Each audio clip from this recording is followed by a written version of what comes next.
Coucou tout le monde, je vous retrouve pour mon premier vlog de l'année, voire même mon premier vlog tout court je pense, puisque vous avez été plusieurs à me demander à ce que je vous partage un petit peu plus de ma vie au quotidien, que je vous montre un petit peu l'envers du décor, que je vous fasse plus de vlogs. Mais je dois avouer que j'ai un petit peu repoussé ce moment puisque je suis pas forcément à l'aise avec le format vlog, je sais pas forcément quoi vous montrer. C'est vrai que ma vie n'est pas spécialement intéressante, en tout cas pas plus que la vôtre. Donc c'est vrai que je savais pas forcément par quoi commencer et quoi vous raconter.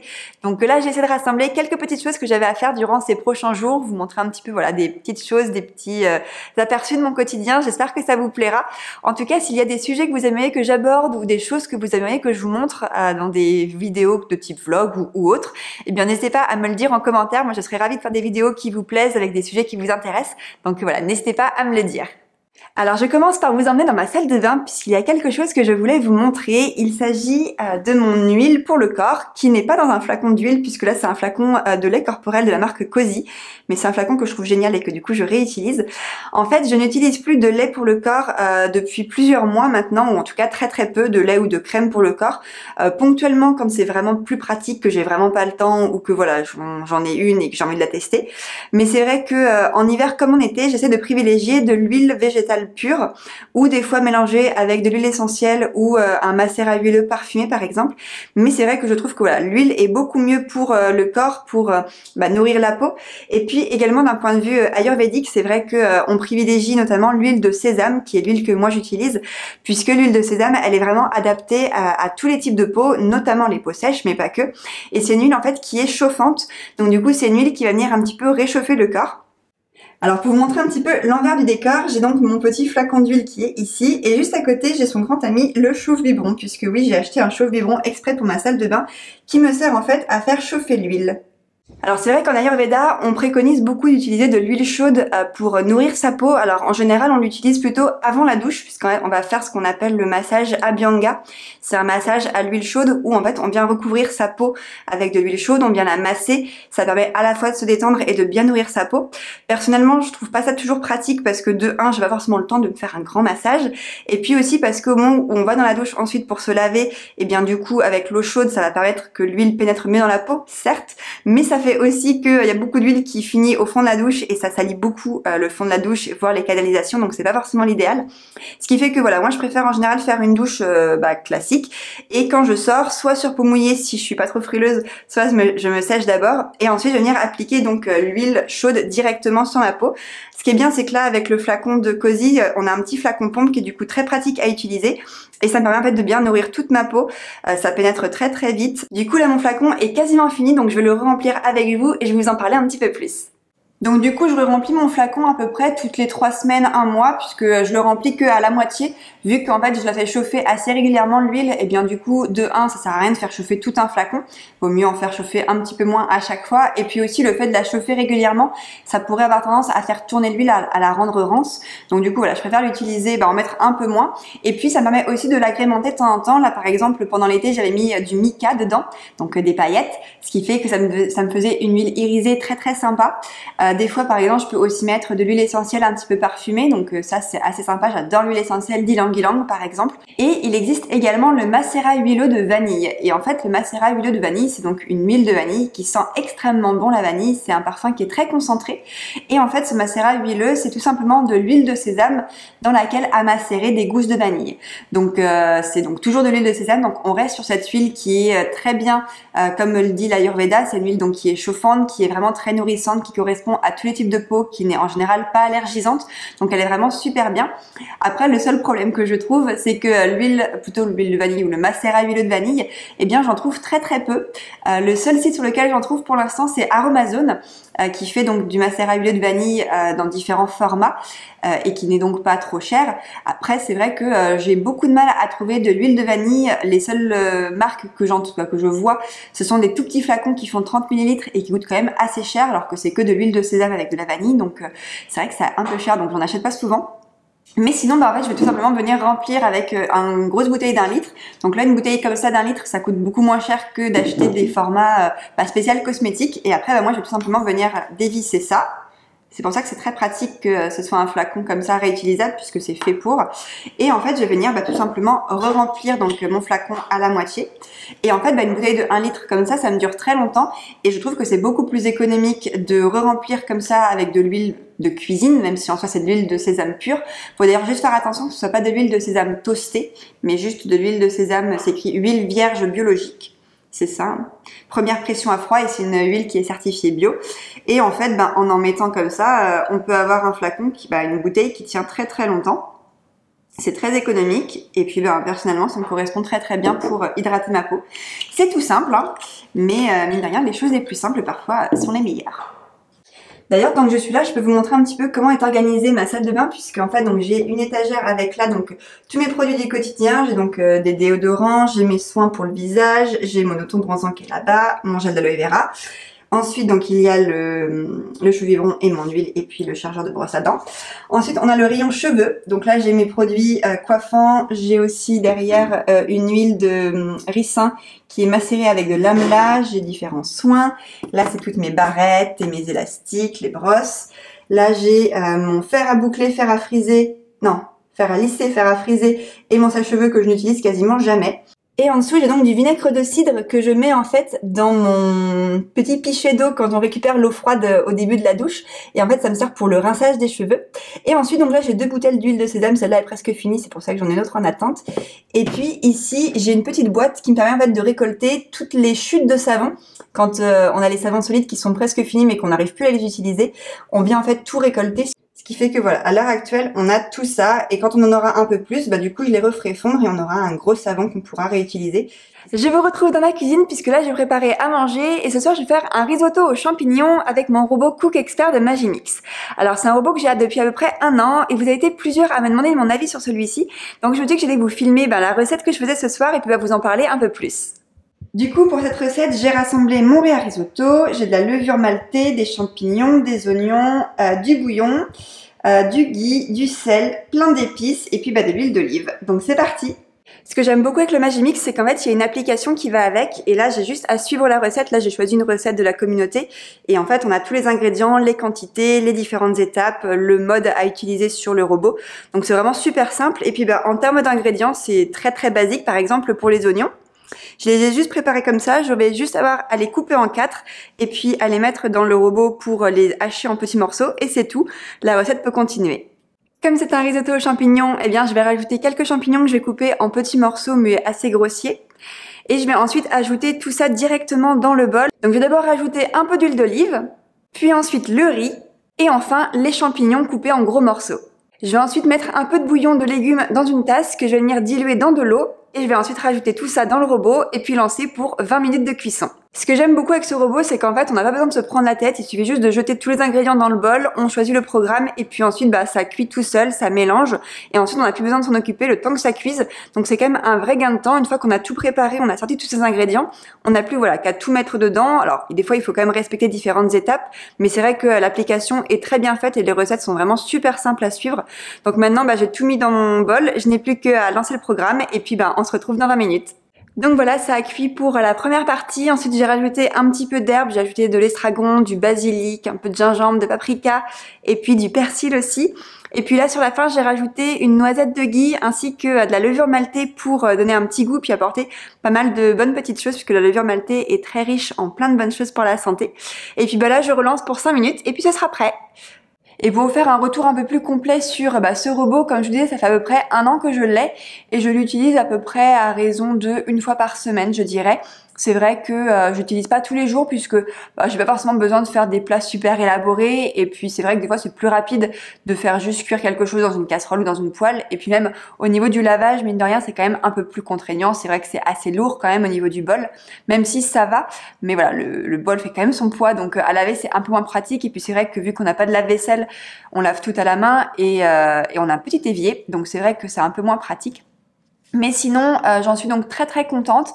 C'est vrai que j'ai eu aucun souci depuis que je l'ai, il fonctionne très très bien. D'ailleurs, pour la petite parenthèse, c'était un robot que j'avais acheté en reconditionné sur le site de Boulanger, je crois. crois. Ouais, c'est ça, Boulanger. Donc du coup, voilà, très très contente de ce produit. Il fonctionne bien. En termes d'utilisabilité, je trouve qu'il est super facile à utiliser. Comme je vous disais, il y a une application avec plein de recettes et on a juste à suivre les différentes étapes et c'est vraiment super facile, super simple.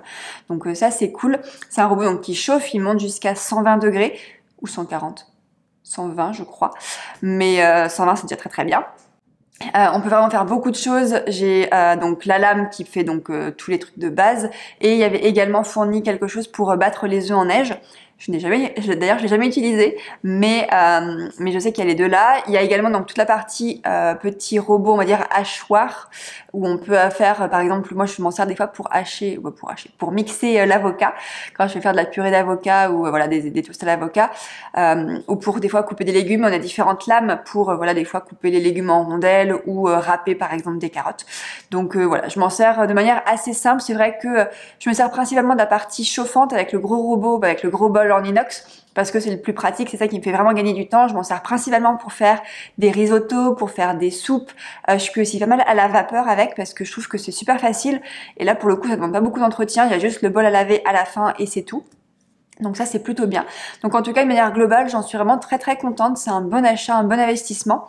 C'est vrai que je m'en sers pas autant que ce que je pourrais. Je pense que le jour où on aura des enfants, je serai peut-être plus amenée à en faire parce que on peut facilement faire des purées, des petits pots, des compotes, ce genre de choses. Là, c'est vrai que c'est pas forcément ce que je fais de manière régulière. Mais sinon, voilà, c'est un très très bon produit. Et si c'est quelque chose qui vous intéresse, je vous ferai peut-être d'autres recettes dans le futur. Mais en tout cas, c'est un robot de cuisine dont je suis très satisfaite.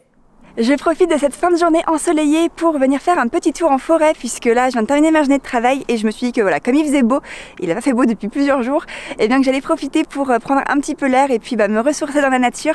C'est vrai que j'aime bien essayer de temps en temps de faire des petites parenthèses nature comme ça, essayer de couper un petit peu, de ralentir et c'est vrai que voilà, la forêt c'est un lieu idéal pour ça, ça fait du bien, ça sent bon la forêt, c'est quand même plutôt calme même si on entend un petit peu la route au loin, puis il y a toujours un peu de monde qui se promène aussi par là.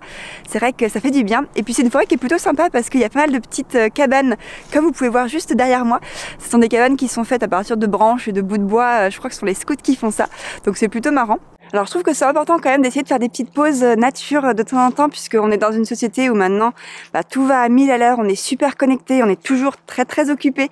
C'est vrai que même moi j'ai un emploi du temps toujours super rempli, même si des fois il pourrait être plus simple, j'arrive toujours à le remplir, j'ai toujours besoin de faire plein de choses et pourtant c'est vrai que notre corps humain il a quand même besoin de temps en temps de faire des pauses et de se ressourcer. Donc c'est vrai que faire des petites parenthèses comme ça dans la nature ça fait du bien, c'est aussi un petit peu le moment de couper son téléphone, essayer de se connecter à soi-même aussi. Moi j'aime bien y aller toute seule pour essayer voilà de me calmer un petit peu, de méditer un petit peu des fois juste en marchant comme ça, essayer de laisser mon esprit divaguer. Et puis c'est vrai que même c'est agréable de voir, de sentir la nature. C'est vrai que notre corps en a besoin et j'essaie de le faire à tout moment de l'année parce que quand on est chez soi, c'est vrai que c'est pas toujours facile en fait de vraiment déconnecter, de se dire bon allez là on va faire une demi-heure de pause ou de méditation. Personnellement j'ai du mal à méditer même si j'essaye de le faire. Et c'est vrai qu'au moins quand je viens dans la nature, je trouve que j'ai pas le choix en fait que de vraiment couper parce que vu que je marche dans la nature et surtout quand c'est mouillé comme ça glisse, on est obligé de regarder où on marche, on est obligé de en fait d'être concentré sur le lieu où on est et en fait c'est le meilleur moyen de vraiment déconnecter, faire une pause et mine de rien même si sur le moment on s'en rend pas forcément compte à part que voilà c'est toujours agréable d'être dans la nature, mine de rien en fin de journée ça fait quand même du bien d'avoir pris l'air, d'avoir coupé même des écrans parce que personnellement je passe ma journée devant un écran et c'est vrai que au bout d'un moment ça fatigue quand même les yeux, ça fatigue le corps. Mais en tout cas c'est important de vous montrer que voilà il faut faire des petites pauses de temps en temps même si c'est des fois que 10 minutes, si c'est juste aller dans son jardin et dans le parc qui est à côté de chez soi, si on a la chance d'en avoir un, même juste marcher dans la rue.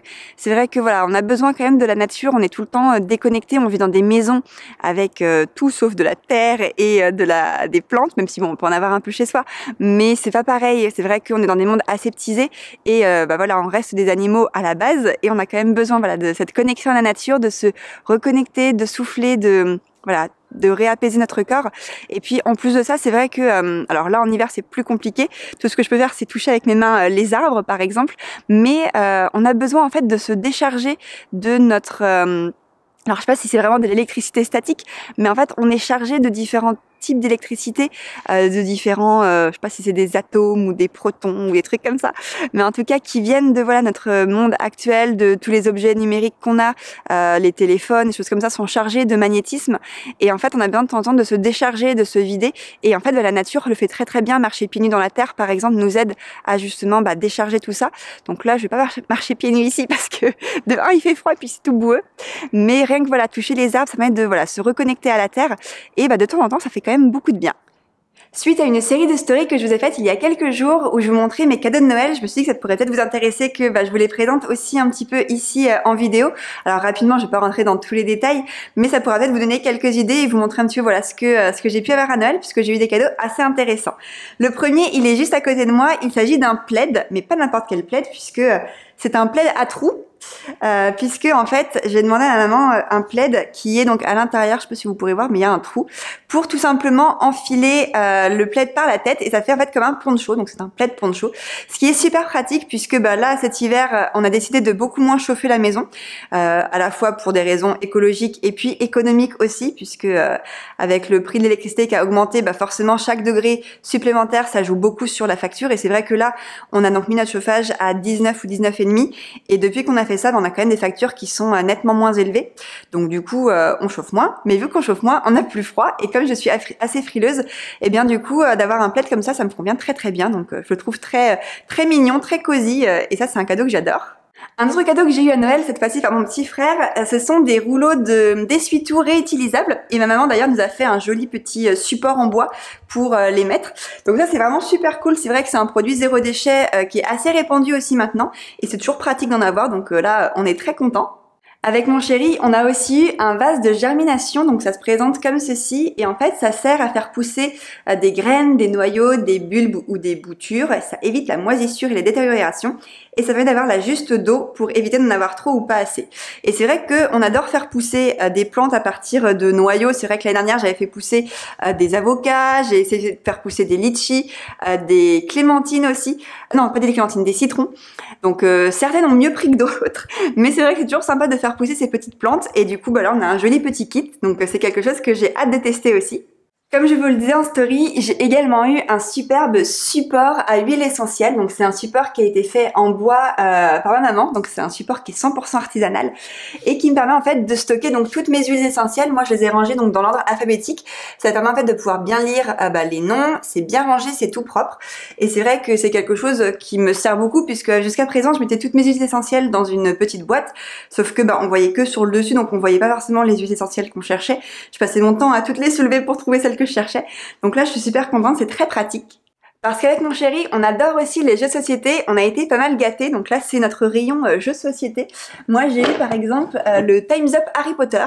Alors on est de très très grands fans d'Harry Potter avec mon chéri, on est très très fans d'ailleurs, je suis team Ravenclaw ou Serre d'Aigle pour les connaisseurs. Et donc du coup ce jeu il est absolument génial. On a aussi le Trivial Pursuit Harry Potter et un autre jeu, cette fois-ci un peu plus écolo, qui s'appelle Climato. Alors c'est un jeu auquel on n'a pas encore joué, mais on a un petit peu regardé la règle du jeu et ça a l'air très sympa. En plus on peut y jouer à deux, donc ça c'est cool. C'est un jeu où en fait il faut créer sa ville ou son village et en fait le faire grandir en prenant soin de ne pas abîmer la planète. Donc en fait on peut mettre des bonus en ayant par exemple des panneaux solaires, des éoliennes, et on peut mettre des malus aux villes avoisinantes si par exemple on pollue chez le voisin. Enfin, c'est un jeu qui est quand même assez intéressant, qui permet aussi d'apprendre pas mal de choses sur des moyens de produire de l'énergie, des moyens de vivre en communauté sans forcément abîmer la planète. Ça permet aussi de relativiser et d'étendre un petit peu nos horizons. J'ai également eu deux livres super bien, quand je vous disais en story. Le premier, c'est le livre Envie de bien-être dans la nature. C'est un livre qui a l'air super bien fait sur plein d'idées pour prendre soin de soi, prendre soin de son mental, se ressourcer dans la nature avec plein d'idées très originales. Comme par exemple des postures de yoga à faire dans la nature, sentir certains parfums liés aux champs, aux forêts par exemple, voir aussi comment est-ce qu'on peut trouver un peu de verdure en ville, pas mal de choses liées à l'eau, que ce soit au niveau de la mer ou des rivières. Il y a pas mal de choses pour essayer d'éveiller ses sens et de se reconnecter à la nature. Donc c'est un livre que je trouve très très beau, très bien fait et j'ai vraiment hâte de piocher plein d'idées dedans. Et un autre livre que j'ai eu et que là j'ai hâte de commencer dans les prochains jours, c'est le grand livre du Hygge, ou plutôt le livre du Hygge tout court, qui se prononce d'ailleurs Hugga. C'est un livre en fait sur le bien-être version danoise, puisque c'est la méthode danoise comme ils disent.